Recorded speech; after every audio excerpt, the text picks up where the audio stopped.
Welcome to episode 3 of the Welcome to Winterfell podcast, the unofficial official podcast of Game of Thrones. Um, this show is a member of the Screeching Dog Network, which you can find at screechingdog.com. With me is our master motivator and Game of Thrones expert, Dewayne. Say hi. Hello. And as always, is our mascot, Rachel. Hi guys. We have just finished watching season 4, episode 2 of the Game of Thrones, which One I've been was, waiting about 2.5 seasons to see. yeah, I believe that everybody who is familiar with the books has been waiting for this right here. In fact, I read that the makers of Game of Thrones took book 3, and this is the reason why they actually made the show, was so that they could do the red and purple weddings. That's what I've heard. Um, but it was a very interesting show. We'll go through it in order of what happened. Unfortunately, this is one thing that I was not very happy about, was that they actually brought back the Stannis storyline. Um, I was hoping that that one there would go away by the wayside, but we had to go through it anyway. You just kind of have to power through all that crap. Well, I'm hoping that eventually it will actually, pick up and show us something. But I think that's going to be a long way down the road. Um, what did everybody else think about that storyline? Are you happy that it's back? Are you pissed off, or what? Eh, I'm not. I can't say that I'm happy that it's back. Um, it's kind of nice seeing what's going on with these other characters. But really, what I liked was seeing Theon again. Yes, yeah, he's a completely different person from the arrogant fucker that he was before to Reek. Yeah, Hmm. yeah, he's completely mentally broken at this point.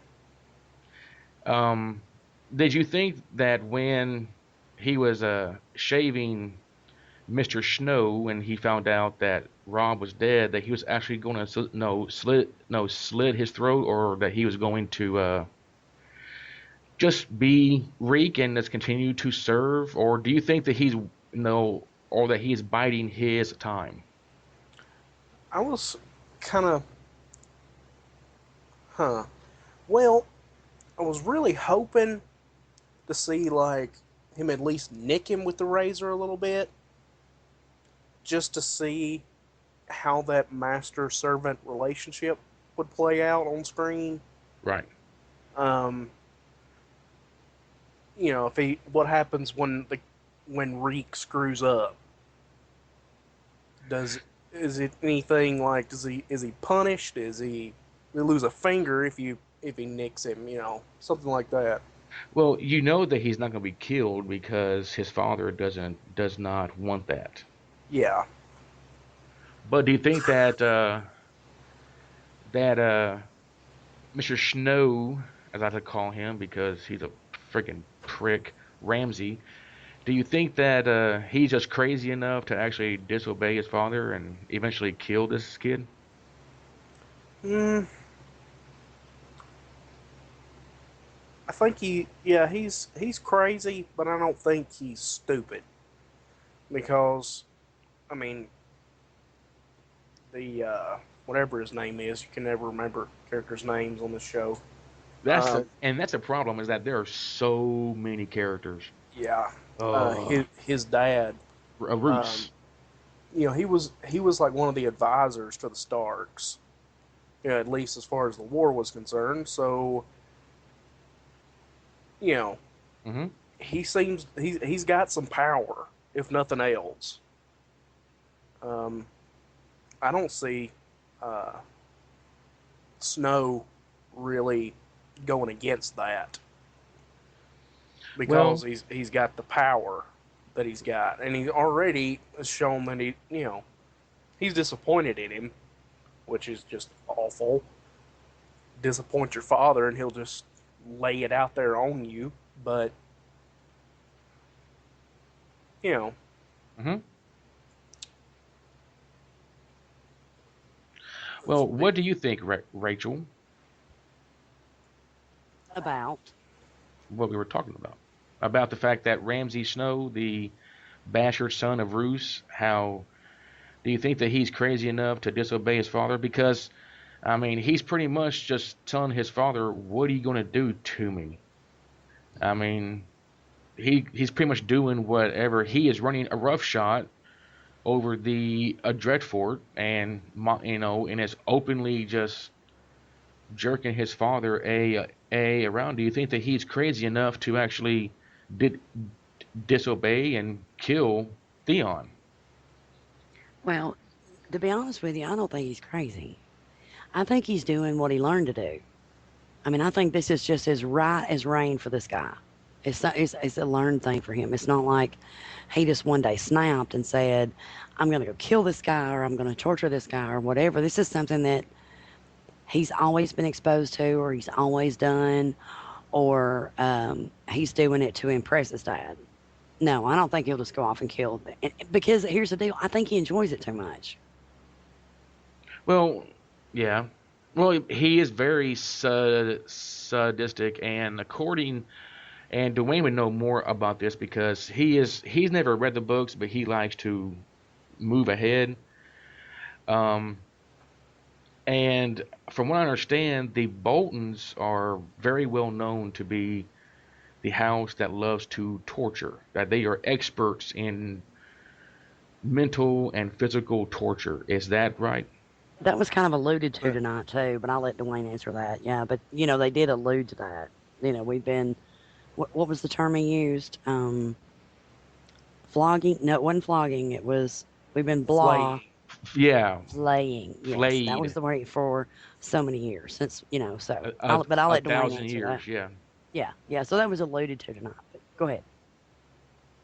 And what was the question again? I don't even remember. Oh yeah, Talking about talking about how the Boltons are that their house is very well known for torture, both mental Oh, and right, physical. right. Yeah, they kind of cornered the market on torture as far as the North was concerned, um, and they really enjoyed it. They're kind of sociopaths, and they enjoy as much as a sociopath can enjoy anything. They enjoy inflicting pain on other people, and hearing their screams, and seeing the blood and the gore. They enjoy it. Don't you want to be a part of that glorious family? Oh, of Um, course. okay, so how many of us actually feel sorry for Theon now? I mean, because he was a dick from day one. He was arrogant. He walked around thinking that his dick was better than, everybody else's. And then as soon as he head back home, his life takes a turn for the worse, but he was still an arrogant a fucker. He went and sacked Winterfell. Are we starting to feel sorry for him, or are we just like, this is what you deserve? Well, I personally started feeling sorry for him right about the time Snow started cutting into his hand, and he said, "I'll stop after you tell me to take your finger." Yes. That was right about the time because I mean, you think about how much you know that pain you would be in to tell somebody, "Cut off my finger." Mm-hmm. I mean, that's that would just be astronomical. And And not only that, but just the mental toll that it takes because you're sitting there saying, "Cut off my finger." I mean, you just got to yeah, be broken by then. yeah, and he's one of those interesting characters because at first you feel sorry, like at first you hate him, It's kind of like Jaime, really. At first you hate him, and then you feel sorry for him, and then you go, "Wow, okay." Yeah. And in Jaime's case, you end up liking him, and I don't think it's moved beyond the stage of "Wow, this is sad" stage for Yes. Theon yet. Yeah, it's almost like that these two are polar opposites where, Theon is a coward and he is redeemed through pity, and then Jaime, who's, brave, and he is redeemed through his honor, which you didn't think that he actually had. Right. Um, and suddenly they are likable characters, but at different, ends of the spectrum. Right. You know, Jaime started out, it's like the first episode we see him push Bran out of that tower, and you're sitting there going, how could you do that to a little kid? Yeah, But then you after he was actually, fucking his sister. right, and, you know, you actually find out what his code is, and, you kind of got to respect that because his code is his own. Right.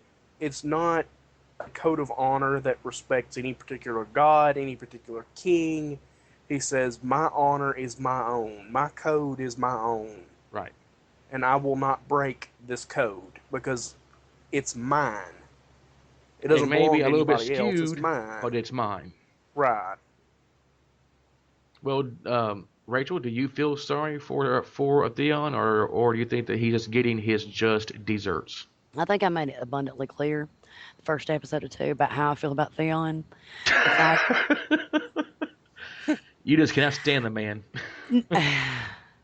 he's an asshole, but he's a man, and I love men. I gave birth to two of them, and for him to have lost his penis, oh my god, Well, I don't think that it's the fact oh that my god. I mean there are several people in the show that have lost either the balls or their penis, but it's the way that he lost it.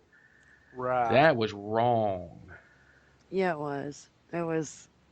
It was just pitiful because I think about Theon. I think Theon was just a very complex character that was extremely naive, and that's the reason why he was as arrogant as he was. You Well, know, could it be the I fact that he's wanted to prove himself, but he yeah, didn't know yeah, the absolutely proper he way of did. going about to do it? Absolutely he did. I mean, people that are extremely arrogant typically are just very unlearned. You know, you spend a few years on this planet, or in this case, an imaginary planet, but you spend a few years on this planet with people, and after a while, you don't have any reason to be arrogant. Every bit of your arrogance that you might have carried around in your youth Right. to, protect you or try to make your stake your claim in this world, yeah, it kind of goes out the door. And I really think that was Theon's thing. I think he was really just very naive and very clueless. And, you know, yeah, so I do feel sorry for him. I really do because he's a broken man and nobody's any good if they're broken. That's true.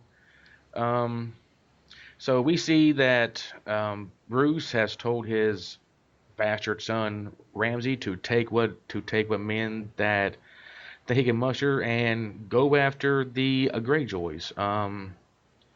Personally, I think that they have no chance of taking the Greyjoys because they are battle hardened, you know, folk. And I think that Bruce has pretty much sent Ramsay to his death. But do you think that that's what he is intending to do in order to get this psycho out of his hair, or do you think that he actually thinks that Ramsay can, take it? Well, I think Ramsey probably could take it. As far as taking the Iron Islands themselves, I don't think so. I mean, you look back at history. I mean, Iwo Jima in World War II was a hell of a Mm-hmm. campaign. Yeah. Um, taking islands is, militarily speaking, a very very difficult thing to do. Right. So he, I mean, I think he has about as good a chance as anything else to take what do they call it, the more something. Yes.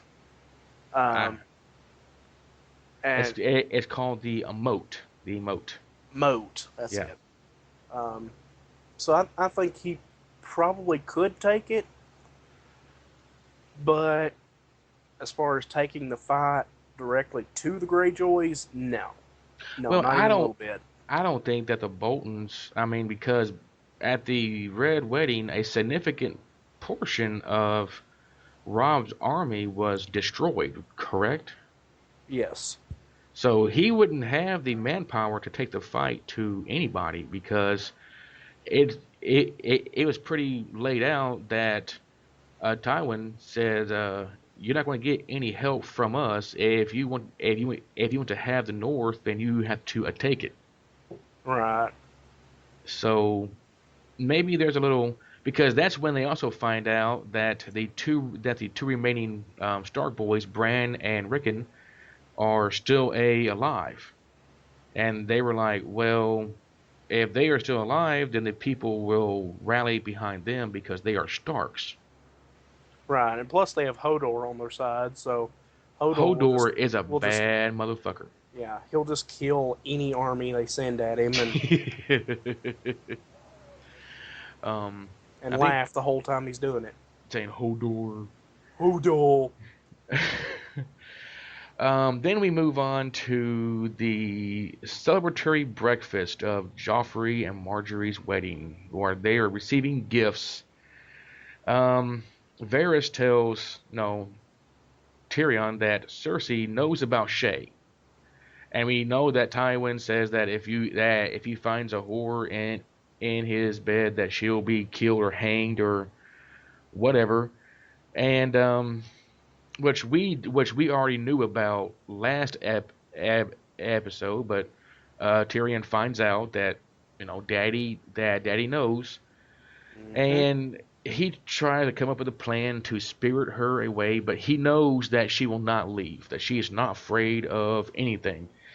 So he calls her a whore and tell her that he doesn't love her, and says that she's been with 5,000 men. Just tries to break her heart. Right, trying to get her to want to leave. And that was a hard scene to watch because you can just see a Tyrion just saying all these cruel things, but he could not look at her in the eye. Right, because it breaks his heart to be in a situation where he has to break hers Hmm. to get her to leave. What do you say, Rachel? You need to speak up some more.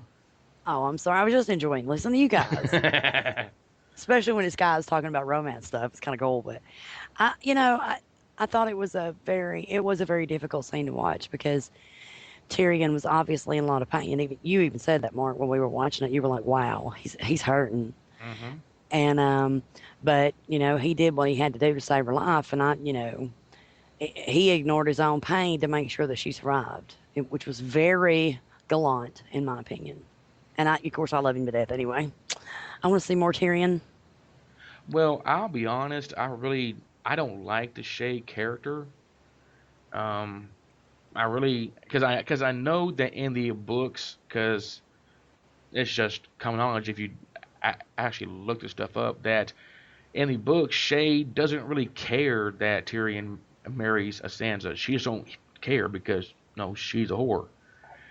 And I just think that that in the show that the Shay character is awfully bitchy. I mean, she's trying to screw things up for a lot of people because I mean she's Shay. That Um, obnoxious accent doesn't help any. yeah, and it also doesn't help that in reality that Shay is played by a German porn star. Um, that's very interesting.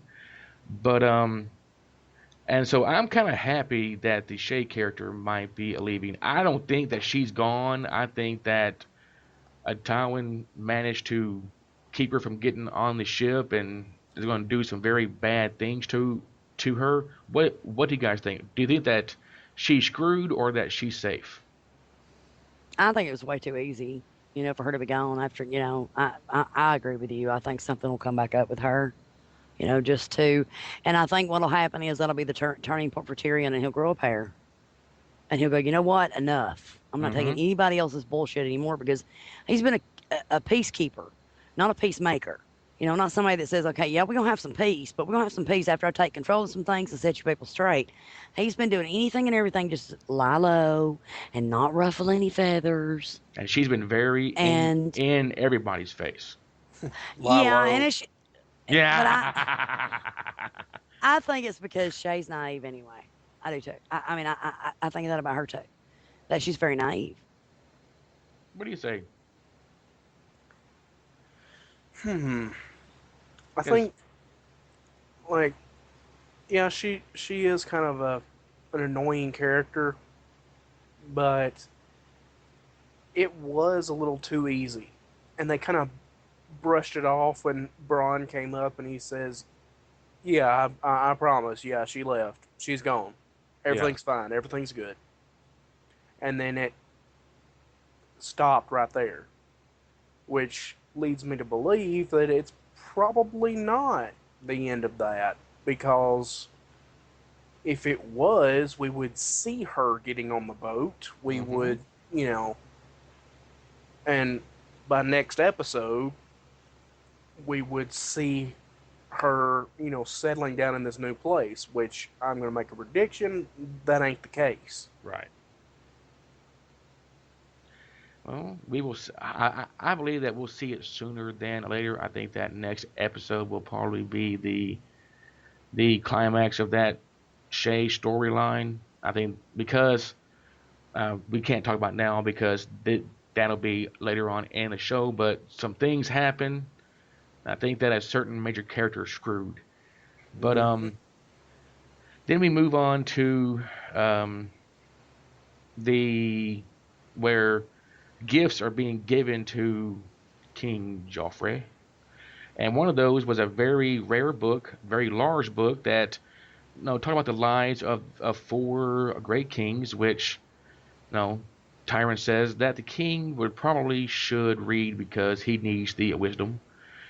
And for a brief moment, you think that Joffrey was actually being genuine because he goes, "Yes, the king does need wisdom." And then his father no, then Tywin, his grandfather, presents him with the other sword that was made from ice, the Valyrian steel sword. And he takes that big ass sword and starts hacking the book to pieces. And then you're like, yeah, that's the same old Joffrey. Right. And, And you know, yes, Joffrey's like a 14-year-old kid. What mm-hmm, 14-year-old kid needs wisdom? yeah, I because mean, they know everything. yeah, you just take that book and, you know, Damn, child, I wish you'd had this head on you when you were 14. Sorry, yeah, that's a no mom note. kidding. It's a mom note, sorry.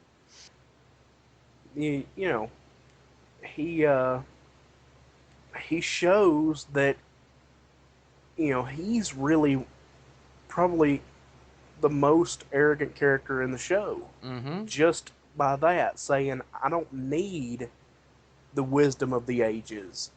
You know, mm-hmm. this all I need is this sword. Solve the problems with violence. Well, I And mean, just look at how he just look at how arrogant he is by the name that he picked for the sword, the widow's wail. yeah, I mean, and then he referred to the same that is the same steel that cut off Ned's head, and you hmm see Sansa going, "Oh, you son of a bitch." oh yeah, yeah. That whole series of events, I'm glad they spent a lot of time with that camera pointed on her Mm-hmm. because that, you know, every single time that any of the Starks were referenced, it always pointed at her. You could see the pain on her face Yeah, I think that this that right here she, is the You know best the that we thing? have seen the Sansa a character. I mean, she's acted fantastic, especially in this episode because she didn't have very, I mean, lines, but she had a lot of screen time, and just the looks that she would have were just fantastic. Wasn't it Yeah. last week though? We were talking about Arya, and somebody said that they thought she was a sociopath or a psychopath because she was Yeah, killing these people. I And said I that. said that Arya has the heart of a warrior. Because she goes in and she says, "I'm going to take revenge. I'm going to get my vengeance," and she relishes every minute of it. And I believe she leaves her pain with that person for the most part. But Sansa, I think Sansa could be a sociopath. I think if this chick snaps, it's going to be really friggin' bloody. I really do. Because she has sat by and absorbed it and had no outlet for it, unlike her sister, who goes, "I'm going to fuck your day up and then I'm going to walk away." Sansa has no outlet for it. She's the chick I'm worried about. I think Arya would be fine. Even though we didn't see her in this episode, she's going to be fine. She has the heart of a warrior. I think more of her anger and stuff is sloughed off than Sansa. Yeah. Sansa, I'm worried about. What do you say, Dwayne? Hmm. I think Sansa's going to turn into probably one of, if not the most interesting characters in the show. Especially now that the proceeding events happen. Yes. Okay. I know what you're talking about. Okay. Yeah, I think that I still think that Arya is a sociopath because I mean, damn, she is enjoying killing these people way too much. But a But sociopath is born, they're not made. uh, No, yeah, really, they are. They're born I that way. know, They're but not made that way. I mean, but you can get so fucked in the If head they that are made that way, it's when they're really, really, really young. yeah, but she's really No, young. no, no, she's not that young. I mean, she's like a teenager. You know, in the book, she's actually what, like 9? Is that right, Yeah, Dwayne? she's preteen. Yeah. But see, sociopaths are born way younger than that. If it's a learned response to neglect and or abuse, it's much, much earlier. We're talking about 2 years old, 3 years old, 4 years old, 5 years old, not 11, 12, 13. I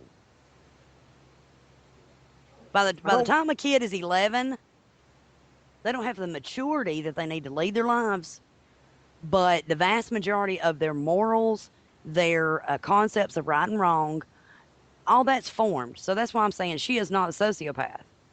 And I don't think you'd call Sansa a sociopath if she snaps. I think you could say that she's well on her way to a mental break if she don't figure out an outlet for this. However, and I know you're going to get to this, Mark, but when you talk about what happened in this episode, I think she realizes that she has much more of an ally in Tyrion than she ever thought. I think that kind of her eyes were open to that in this episode. Like, wow, he is put through some serious bullshit by this family too. Just because he's blood related doesn't mean that he's immune to it. Right. So, that might be her saving grace. Well, that's true. I also think that Arya probably had that smile on her face after she slowly plunged that sword into the guy's throat. Yeah, that was a very uncomfortable scene right there. Yeah, I think because of her, that list that she had, I think it was back in season 2. And was he number 2 or 3 on that list? I can't remember exactly which ones. I remember she was keeping the list to tell the Brotherhood guy, you know, Yes. of Yeah, the who, face changer guy. yeah, who she wanted dead. And then she needed, those 3 people. She needed to use those so that she could get away from the Lannisters. Hmm. And then she probably at some point gave up on the thought of revenge. And then she finally found it, out in the wilderness in some little rinky dink motel. Right. pub, whatever you want to call it. And Well, don't forget the campfire that she walked up on, and those people talking, bragging about how they killed her brother, and how they sewed the head of that wolf on his body. You know, and right, I'm gonna tell y'all, there was nothing to me uncomfortable about the scene where she slowly plunged that sword into that guy's throat. I relished every second of it because of what he put her through. I did. Sorry, I did. All right. That's everybody's opinion. No, I loved it. Well, now, do we really want to talk about the Stannis storyline here, or do we want to skip over it? Because it didn't really serve to forward his storyline at all. Because the last time that we saw him, he was about ready to march on the wall in order to stop the White Walkers, but he hasn't left yet. He's just burning people at the stake. So, do we really want to spend time on this, or do we want to just move on? I'm not No, really sure what that scene, what purpose that scene served.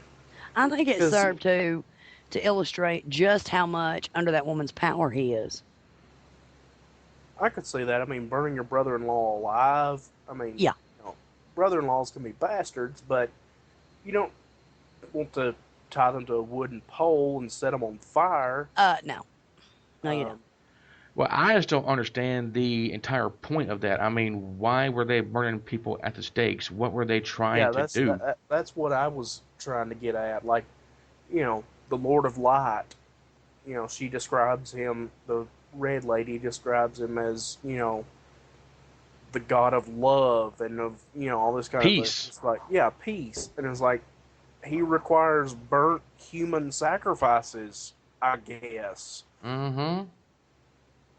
And he also likes a pussy demon too. Well, of So, course. I mean, um, who doesn't? yeah. Well, I thought that the pussy demon was friggin' awesome, and I want to see more of it.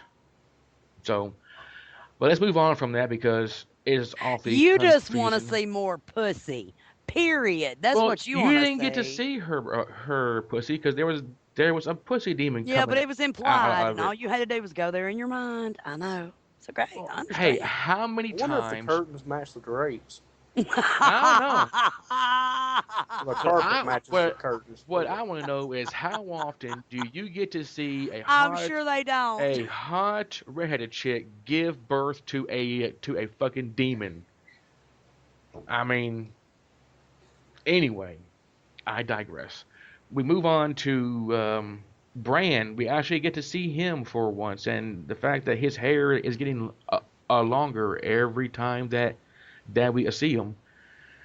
He's having a groovy dream about his direwolf Summer feasting on meat because Bran is hungry, and after all, everybody there is hungry. And what I want to know is if he is a warg who can control at like his a direwolf and he can control Hodor and all that stuff, why don't he get Summer to bring some friggin' food back to the camp? Shh, we don't talk about that. I mean, am I the only one that thought this?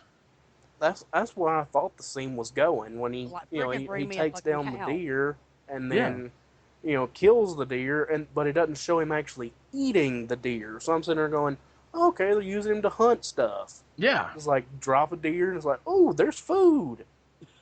You Mm. That don't would be have to the fire an logical thing arrow. to do, wouldn't it? Say what? That'd be the logical thing to do, wouldn't it? Yeah, but I guess that he just wanted to. I guess that he thought that if Summer ate, then he'd be full too, or maybe he had the feeling of being full, and that he's not smart enough to say, "Hey, why don't you drag that damn thing back here?" Um, but anyway, they decide to continue, and they are Hodor is dragging him along, and they find Summer standing in front of a weirwood tree with a carved face on it, and Hodor does his thing and puts him in front of the tree, and Bran touches the tree, and he has a vision, and he sees things that happened in the past, and some things that have yet to happen. I think At one point, he sees kings landing from above with a shadow of a very large winged beast, and he comes out of it and says that they know where to go.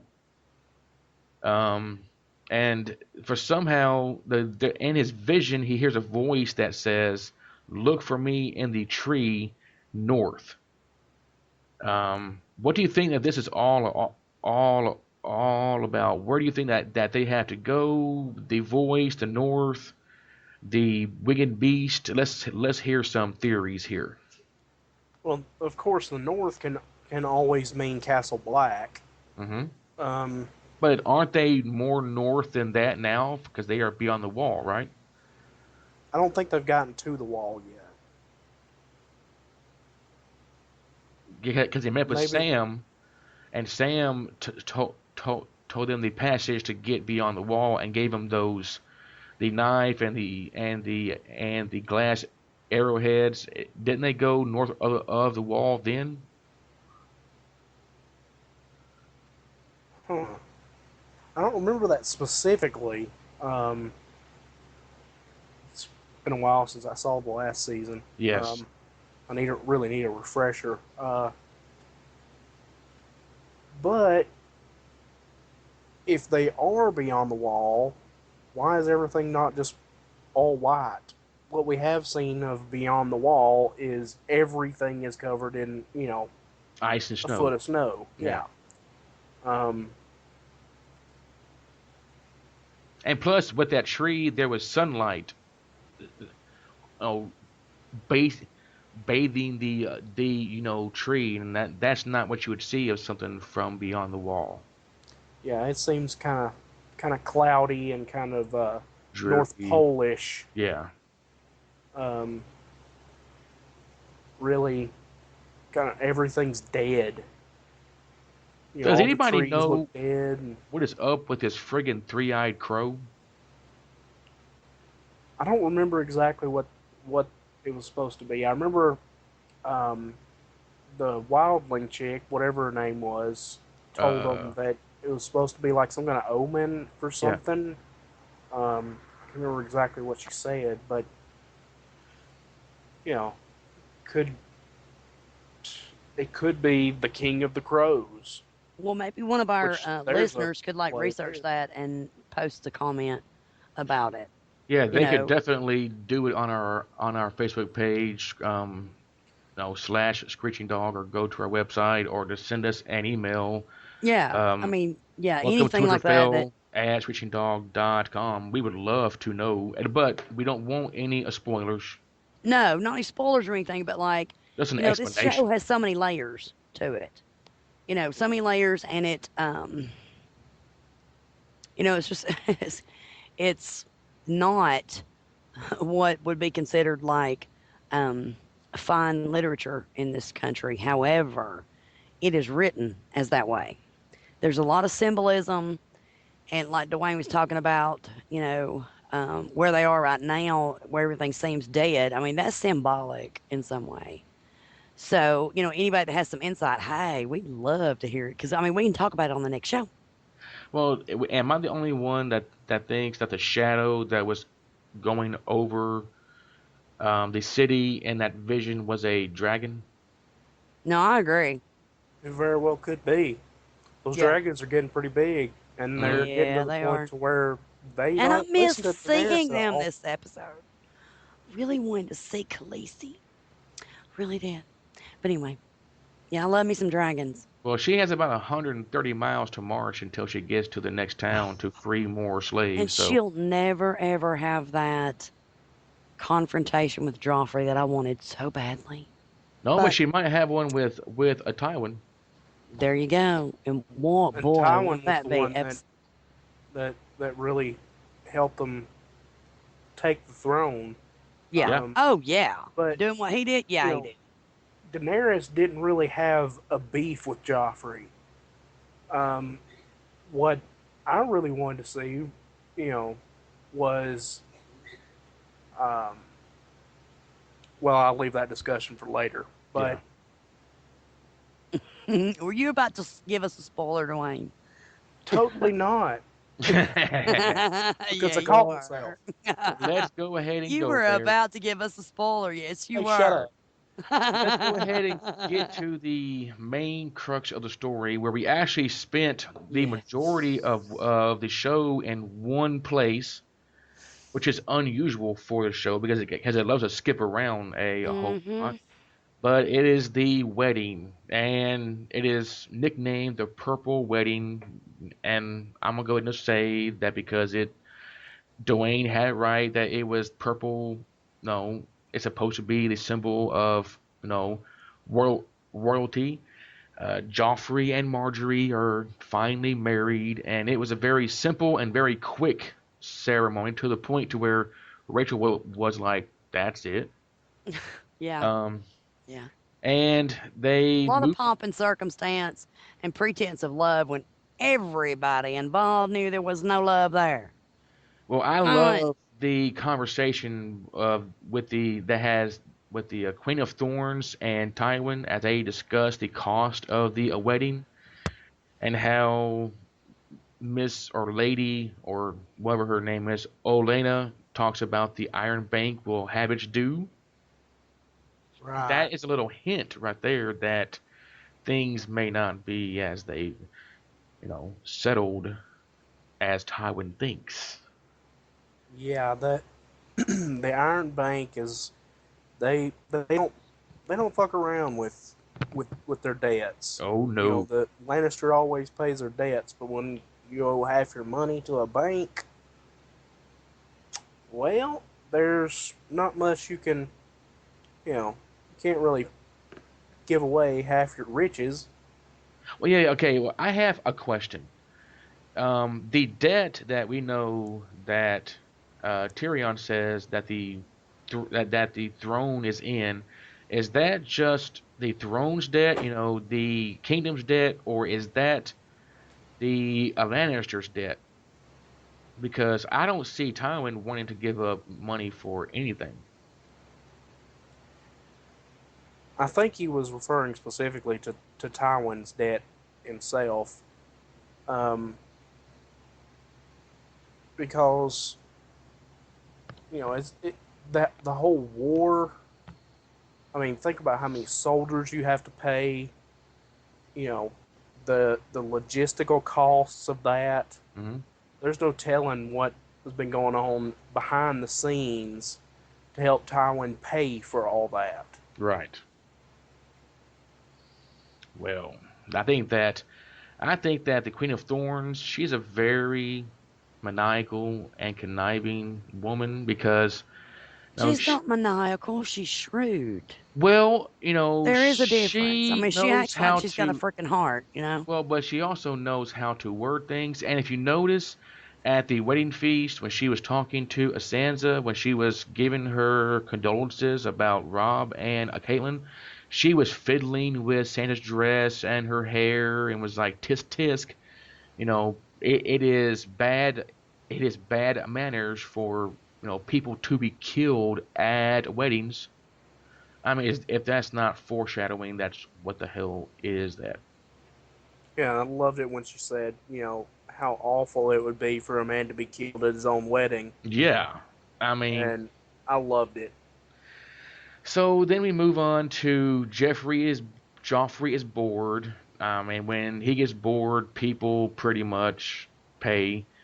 Marjorie, who's I cannot put my finger on her whether she's good or just as conniving as her grandmother is, but she gives a speech saying that the king has decreed that all the meals leftovers will go to the poor, and everybody's going yay yay yay. But then later we see Cersei say no. The queen says it'll be fed to the dogs. The real queen. Yeah. What do we think about this? I mean, is Cersei going crazy? I don't think she's going crazy, but she's trying to hold on to what sliver of power she had once Joffrey pried it all from her fingers. Mm-hmm. Um, and of course, she makes it very clear that she doesn't like the new queen. Um, she talked about how Joffrey had it was like a little vest, and she told the tailor, make it into a dress for her Mhm. because it was more than enough fabric. Poking fun at the fact that she always shows her back and Right. cleavage. Um, Which are besides Rachel, do we actually appreciate her cleavage? uh, I'm an ass man. Okay. I'm sitting there going, thank you, thank you, thank you. Continue. Sorry, lost your train of thought, didn't you? Um,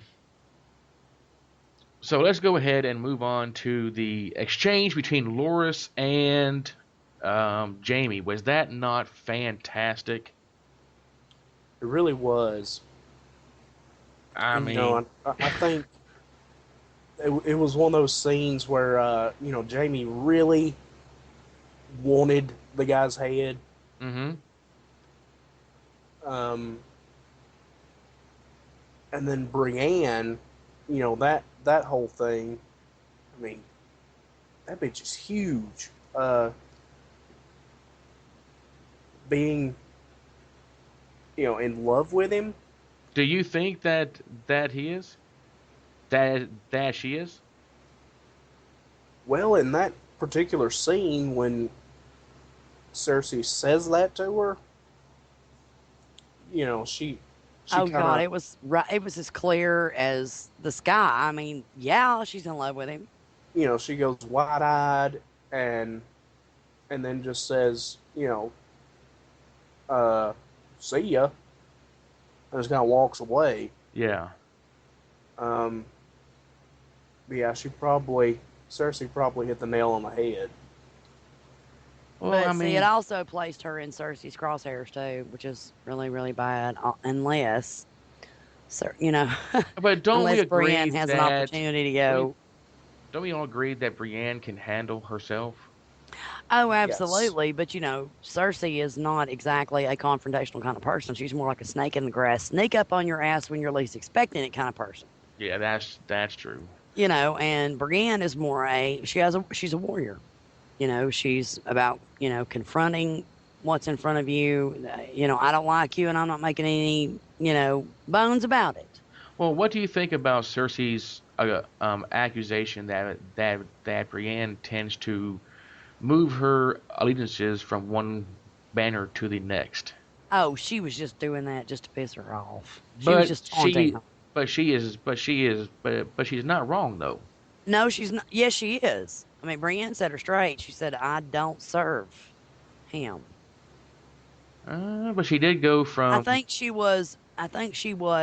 she's like when in Rome. okay, I think for her, it's more a matter of she respects authority because she's a warrior. So whoever is in She needs authority, a commander. yes, yes, and whoever's in authority, she pays allegiance to them as a person in authority. However, she would never just blindly follow anybody. But yeah, she's because just doing what a soldier does. That's the person Jamie that's in had to power. actually earn her respect. Oh, no doubt. So, No doubt. and And he could Jamie also got to lose it very easily. plus Jamie got to see her 6'3" boobies too. So, Yes, he did. Back to the boobies again, are we, Mark? Like that yeah. cleavage, yeah. Well, let's move on to the scene between Tywin and Cersei with Oberyn and Alaria. And we find that Oberyn's pretty much going to say, I'm about to raise some hell. And Cersei pretty much mocks Alaria for being a sand, which is the, you know, southern version of a snow. Right. Um, and no, and he says that Dorne, they actually love their bastards, unlike you people do. Um, Right. So do we think that Oberyn is about to raise all kind of hell because he did make an open veiled threat to Cersei when he said, "Well, aren't you lucky that your children were sent away?" Right. Yeah, I think that's probably what's going to happen is Dorne will attack Thieves Landing. I don't think they want the throne. I think they just want the Lannisters dead. Right. There's a lot of people that want the Lannisters dead. They'll come in and just raid the place, rape and pillage, murder everyone in the city, and then go home. Hmm. What do you think, Rachel? Well, I hadn't really thought that far ahead, as far as that goes. I was just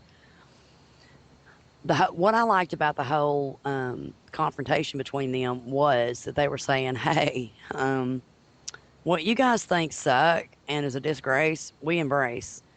And they made no bones about it, and they were not ashamed of it. I thought they had very quiet strength about them, which tells me that yeah, something's going to go down with them. They're not gonna. I mean, they were just they're biding their time. Well, I think that open field, threat kind of leads credence to what happens next. Joffrey again grows bored, so he brings out his own form of entertainment when he says that a royal wedding is not an amusement; it's a time for us to contemplate our history. And then suddenly, a troop of dwarves come to reenact the War of the Five Kings, which he finds hilarious, and he's openly mocking Tyrion. And when the Joffrey version of the dwarf wins, um, uh, Joffrey turns to Tyrion and says, "Well, why don't you go down there and battle the victor?" And oh, and also there was a dwarf with a wolf's head that was knocked off. And again, we see Sansa, who is just fuming like there's nothing. I mean, she's just about to go postal on whoever is around her. Now, What do see, we I think about this disagree with you whole there. dwarf scene? I don't think she was fuming. I think she's still neck deep in sorrow. I think when she starts fuming, that's when we're going to see some blood flying. I don't think she's got to that point yet. I think she's still the victim and very much in pain over what's happened and very much keeping her mouth shut to keep her ass alive. But she also feels very trapped and very helpless. I don't think she was mad, but I think we're going to see her get mad because What I think that's what most people will do. What about you, Dwayne? Do you think that she was mad or she was just still in shock? I think that it was probably a mixture of sadness and anger. Um, because there was obviously pain in that look. She was very much angry at Joffrey for Hmm. taking her father's head because she nearly pushed him off that ledge. Um, so everything that's happened to her, I think, has made her really, really angry about it all. And her sorrow comes from the fact that she feels helpless to do anything about it. Well, what do you think about? I mean, I got the feeling that during the whole dwarf scene and the scene between Joffrey and Tyrion, where they were sparring back and forth, and Joffrey was just openly mocking and belittling a Tyrion, that she looked like she felt uncomfortable, and I actually felt pity towards a Tyrion. Do you think that she's starting to warm up to him, or do you think that that was just a very uncomfortable scene altogether? Yeah, I think, pretty much everyone, like when the camera panned around, it showed uh, Littlefoot and the eunuch and, all these people that they have this really uncomfortable look on their face, like Mm-hmm. what is going on? Um, I think that hmm, it all seems, everyone in the crowd is looking on and thinking something big is about to happen, Yes. and but nobody's quite sure what it is. Well, now we do see Tyrion openly, challenge and stand up to a, Joffrey, but he does it in a way where he's like you can tell that he's just smarter than a Joffrey, and that he's very sly about it, but it's pretty obvious what he's doing. But he's just skirting the edge of, okay, I will be respectful, but I'm not going to be at the same time. Right. Which just angers Joffrey more because he cannot outwit Tyrion. Yeah, he Tyrion basically what he did was just he was like, okay, I draw the line at kneeling. I'm not kneeling before you're sorry. Fucking That was a ass. great scene too, I mean, man. I am not kneeling, but everything else that Joffrey asked for, he did, but he was not going to kneel. And I was like, because I thought honestly, as um as the peacekeeper Hmm. that he has been, I thought for a minute he might, and I was like, no, no, no, no, no, no, no, don't you dare. So I was very proud of him that he didn't kneel. I just Really, loved the look on his face when he was just being defiant, like I'm not going to kneel, you son of a bitch. yeah, that was a great scene. Just that look on his face of, Hmm. no, you can go eat shit. Yeah, I don't because care you what are you do. an inbred bastard. Exactly. Well, when several times before, I mean, during the scene, Tyrion has to deal with Joffrey's goblet, which is dropped and kicked around, and Sansa handles it. Um, Tyrion does, and Tyrion finally is given wine to Joffrey, which he does drink at this time, and then more of the bullshit ensues, and Marjorie, who is trying to keep the peace, brings out the pie, which is a big ass pie. I mean, it's a damn, the thing's huge. Yeah, it was. And Joffrey's sitting there eating the pie. Tyrion tries to leave, and he goes, "No, you will stay, and you will bring me more wine," which he does. And he's drinking, and he's eating pie. And then at this point, Joffrey starts to cough. He starts to choke. He starts to which is when the cough. whole room here erupted into yeah, Yes, because we all knew that he was poisoned, and it and was during this wonderful. and during this time, he's drinking more wine. So you don't really know if it's the wine or the pie because no one is eating the pie besides him. Because I did not see anybody else eat pie besides him. And then Marjorie goes, "Well, he's choking."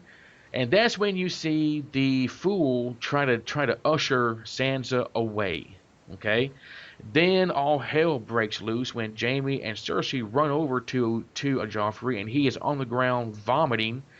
She flips him over and sees that Joffrey is purple, is clawing at a Tyrion like he's trying to point to him, and then he dies.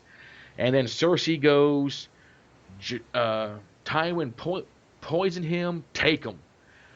What do we think happened here? Because there were so many plot twists that happened in just a few minutes span that no one is sure what the hell's going on. Who actually did this? I think Could it has something to do with his new queen. Really, honestly, I well, believe it has something to do with his new queen. it could That's my it, prediction. it could be her. It could be the queen's grandmother, the Queen of Thorns, because she, pretty much said that the the Iron Bank will want its due. Then you got Oberyn, who made an open threat towards Cersei's children. You got Tyrion, who you know he's not above the poisoning people, but he also made when he found out that uh, someone else, that the King of the Hand before Ned was there, that he was poison, that he's very opposed to that. You have Sansa, who has every reason to poison her, and then you got the fool, the adjuster, who's trying to get her out of there. What the hell's going on? That's Do what we? makes the storyline so interesting, Yeah. is that we don't know exactly what's going on. But one thing we know for sure, I think, is that Tyrion did not do it because he was not expecting for the king to demand that he be his cupbearer all of a sudden Yeah. in an effort to humiliate him. That's why I say it's the new queen or her family. That's what I think. What do you think, Dwayne? Um, I think it it could have been the Dornish guy just to throw the whole kingdom into disarray, Mm-hmm. and then that's when it's time to attack. When nobody else knows, you know, what the hell's going on, and then Here you comes the know troops. exactly. That's a very and plus he's also keeping his word by killing one of Cersei's kids. Hmm. Oh, I think. that's a very good point, Dwayne. Very good Mhm. point. Now we also cannot leave out the Queen of Thrones, because just moments before then, when she was talking to Sansa, she was like, "I think it's bad form to kill a man at his own wedding." And then suddenly, Joffrey's dead at his own wedding. Yeah, I love that scene. Yeah. I hope that son of a bitch was a virgin too when he died. Asshole should never know what sex feels like. Whoa, I'm so glad he's dead. Sorry, that's my 2 cents. But we are all pretty much happy that Joffrey's dead, but we all agree that Tyrion's fucked.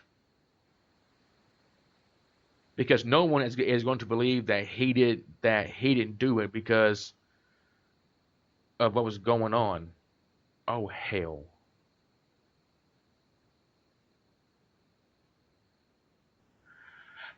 All right, so do we think that we are all in agreement that Tyrion is going to have a hard time for the remainder of the season? Yeah, that's pretty much a given, especially since if Cersei thinks that you know Tyrion poisoned Joffrey, Mm-hmm. then which leads me to believe that we'll see something more of the whore, whatever her name is, Oh, because Shay? yeah, because Cersei's going to be looking for payback, Oh, yeah. and that's going to be brutal at one point. At some point, it's going to be rough. Well, I have a question, okay? And maybe Dwayne would probably be better at answering this, because I am completely unsure. With Joffrey dead, who is the king, who steps in? Is it Tywin because he's a hand of the king, or I mean, because they Joffrey hasn't had time to have an heir yet, so who steps in? Is it one of his brothers? It would be the acting queen. And that Now, is Marjorie. right, and if she somehow ceases to be in the picture, then it goes right back to Cersei, and she becomes queen regent. And whoever she marries will be king. Well, that's interesting. So for right now, this is just what we're going on. That right now, Marjorie is the head bitch in charge. Basically, for right now. Yeah.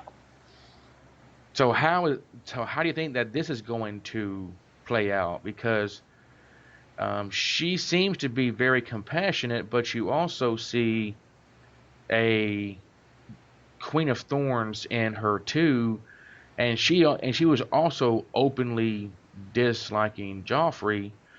Um, Yeah, do you think that especially this right last here? episode, because Yeah. you saw her, what was she said? It was something about him killing some kind of small animal, killing Yeah, sparrows or something. that they were looking at necklaces, and she says, "Well, why don't she let Joffrey pick hers out because she would give him a necklace full of pigeon heads or something, It was sparrow heads. sparrow heads." Yes.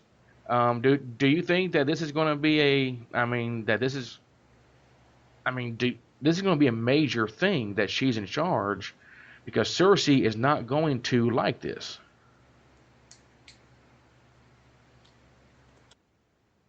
That's why I said that she, that the queen, okay, the new queen, Hmm. Marjorie, or her grandmother, was responsible for poisoning Joffrey because they knew what they were getting into and they were doing it to gain power. Okay? Okay. That's why I said that they were responsible for poisoning the wine. So, and I think honestly that Marjorie can totally handle herself. I mean, she was trying to manipulate Joffrey, but it's not the easiest thing on the planet to manipulate because he was just such an ass. But that's why I said what I said. Well, I think that eventually, I think that next episode we will find out who poisoned them. But what I would love to see is that they just draw this storyline out for about up until season 9, where they have another big event. Because I mean, that's what episode 9 is for. And I find it strange that we have the purple wedding in episode 2 and not 9. But I guess that something bigger is gonna happen then. But I would love to see this mystery. Well, You know, the developers of the show, the creators of the show, did come out and say, you know, how poignant episode 9 was to every season. They said every episode is going to be an episode 9. Nearly, wow, so there's going to be lots of events happen. that is gonna be. This is gonna. I For this would. season, that's what they were talking about, just for this season. Yes, yes, this season is supposed to be all episode 9s, basically. Well, if that's the case, then season 5 is going to have a hard time matching up. Yeah, it's, you know, books 4 and 5 run concurrent to book 3.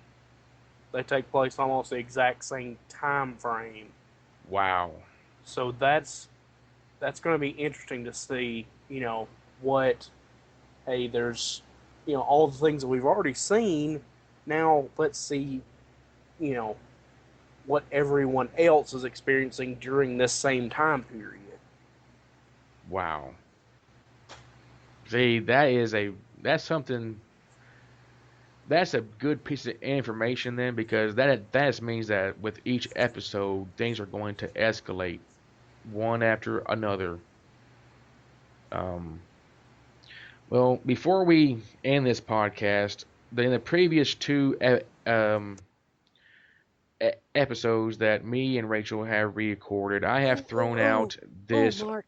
Yes, Mark, let me interrupt for just a minute. yes. Trending on Facebook is this whole thing. Vanity Fair is doing Game of Thrones, comma, season 4, comma, episode 2 recap. Joffrey's wedding turns ugly.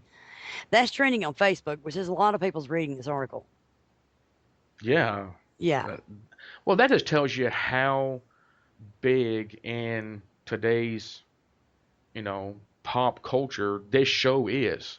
Oh, yeah, and it's like the subtitle is the HBO series reminds viewers yet again that no character is safe from George R. Martin's imagination. Anyway, I George, just I just wanted to bring that up. and it makes you wonder just how much Martin is worth. Yeah.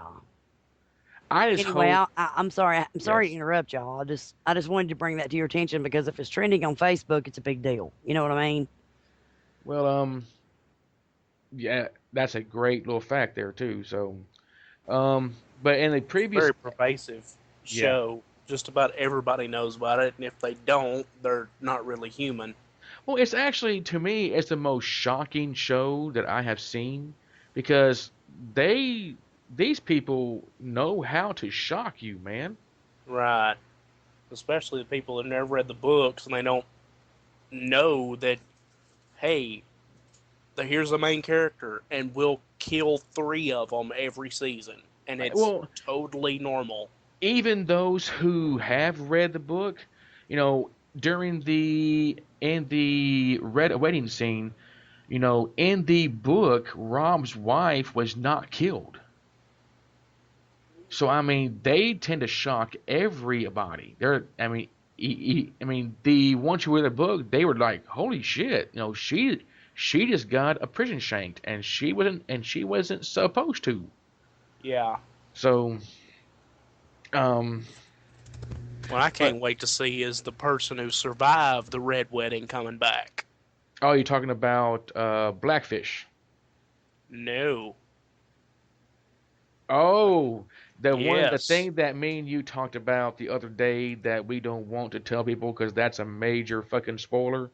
Yep. Yeah, okay, we will just leave it at that. Mm-hmm. But yes, that is huge. And I can't Um, I can't wait to see the look on people's faces when they go, "What?" yeah, that would be. Yeah, I want everybody that we know to be here so that I can go. Mm-hmm. We need videotape, and we might even want to consider doing a contest among our listeners if they will videotape themselves watching the show and their reaction. Oh, Well, I and would. we'll talk about this I because think we that might could come what up with something I really think that amazing for what that. we need to do is to do a live cast during that show. That's not a bad idea, but I still am very interested in seeing the viewers and their whole Game of Thrones parties, their reactions to it. I would love to see that. Hell Really. yeah.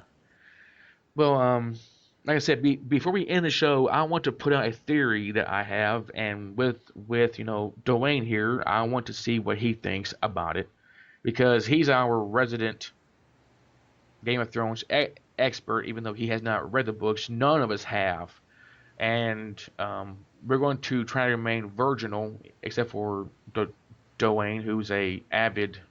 I gotta figure everything out. Um, I have this theory about Jon Snow because for the life of me, I cannot figure out his purpose in this show. But I think that Jon Snow, and maybe not this season, maybe next season, but eventually, it's going to come out that he was not Ned Stark's son. I think that it's going to that I do believe that he's a Stark because Ned Stark did say at one point there is Stark blood in you, and that when he returns in the first season that they will talk about his mother. Right. That. I don't think that she was just some common whore. I think this is what I think, okay? I think that his mother is Ned Stark's sister, Yes. and maybe that his father is one of two people. Either his father is Robert Baratheon because after all he was in love with Ned's sister, but we learned last episode because his um uh his sister was being held in Dorne for a while. Ned's sister was because of the previous king left Oberyn's sister for Ned's sister. Am I correct? Yeah. But you also have to think about the fact that Jon Snow is black hair, blue eyes. Yeah, That's a Baratheon if I've ever seen one. that's true. But I think that um, either Oberyn's that he is a Doran with Ned's mom or a Baratheon with Ned's sister. And I think that his sister got him to agree to raise him as his own because she knows that Ned is a very honorable person and would never give up her secret because she did die. Right. Um, Yes, she maybe is she did very it on much her. dead. Yes, maybe she did it on her deathbed. Who knows? What do you think about my theory? I think it's a good one because the show has very much been about the father is the one that determines the the child's hair color. Mm-hmm. Um, with the Lannisters, and when Ned figured out that Joffrey was, an inbred little bastard, and he Uh-huh. figured that out. He figured it out by reading through, the Baratheon lineage, Right. and figuring out, hey, he's got blonde hair, not black. Mm-hmm. And I think that's a good theory because it would also explain, you know, the that whole mindset of if your father's good at it, you're good at it. Right. And you know, Baratheon was a warrior, Mm-hmm. very much so. And it seems like John is a natural swordsman too. Yeah, he killed that Night's Watch guy like it wasn't nothing. Right. Now Very experienced warrior. I developed another theory just tonight that involves Bran. I think that the Stark folk are going to be, that they're going to make a roaring comeback. Bran is a warg, true, Right. and he seems to be unlike any other warg in history, from what we can tell, true, Yes. because he can control people. Well, he can What? at least control simpletons. Right. What if Bran and all of his warginess, do you think that he can do the same thing with a dragon? That's a very interesting thought because he did see. It seemed like everything that he saw, except for that scene with the flying thing, the Mm. flying shadow, whatever it was, happened either directly to him or something that he had experienced either in a dream or in reality. Because could you say that he was looking down at the city? Yes, and seeing his own shadow Right. or the creature's own shadow. Correct. I don't know. I just think that there's some interesting, stuff about to happen, and I would like to see Bran play a bigger part because you kind of feel sorry for the kid because of how he got screwed. Yeah, he's kind of got thrown out of his own kingdom. Yeah. So we'll just, we'll keep a ear out to the show and probably discuss this more some next week. But I think that we are running out of time. I would like to take this time to do a little bit of, pimping. As you know, we don't have any ads on our website, and in the previous few shows, we did talk about um, an Amazon affiliate, but we have decided that we're going to forego ads for any of our shows. And what we have done is that we have partnered with Patreon, which you can go to our website, screechingdog.com, as Rachel is coughing up a lung in there. Um, and you just click on the support us link and you'll find a link to our Patreon page, and you'll find exactly what Patreon is. Patreon is a crowdfunding source that is it's similar to Kickstarter, but it's not. With Kickstarter, you can support a project by giving a large one-time fee. With Patreon, you can actually give a smaller monthly reoccurring fee of like $1 or $5 or what or whatever. You do not have to pledge donate, because we are always going to be doing these shows and they are always going to be free. But if you just happen to enjoy it, and you want to help pay for the bandwidth and better equipment, you can just pledge $1 or $5 or $10 or whatever. We do have different levels of pledges, and with each level, you get a little something, a bonus. Um, and just go to our website and click on the link and go to it, and you'll see that we have goals that we want to meet. And our first goal is to keep these shows ad ad free, because we are paying for this out of our own pockets. um, and we would like to keep it ad free, but no, we do have goals, and then you can see our levels of pledges for like $1, $5, $15 a month. It's not a whole lot, and you actually get something in return for it. So that's just our way of trying to help fund this entire network. It's not just for one show; it's for the entire network. Um, Now that we got that out of the way, so we all agree that this year was a great show, right, Very much so. Rachel? Oh, I love being here. Every minute. So Yes, it was do great. you do you still have your lung? Sorry, No, guys. it's fine. It's fine. Again, we need those microphones. So sorry. Yeah, we need something. So But sorry. and we cannot wait until It's the next week. pollen in the south that's killing me.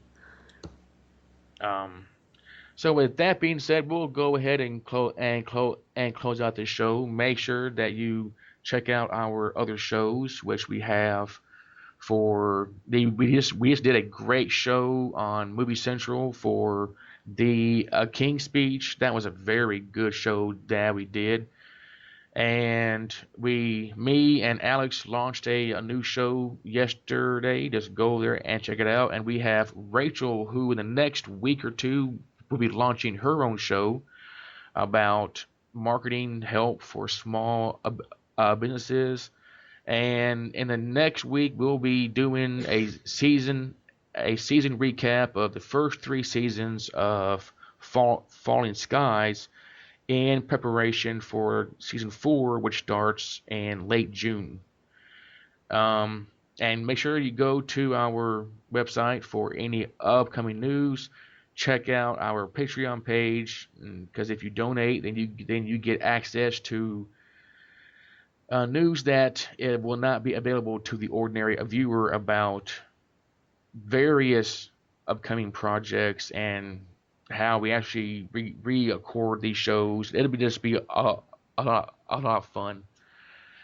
So for Dwayne and Rachel, we hope to hear from you through our website, e- email.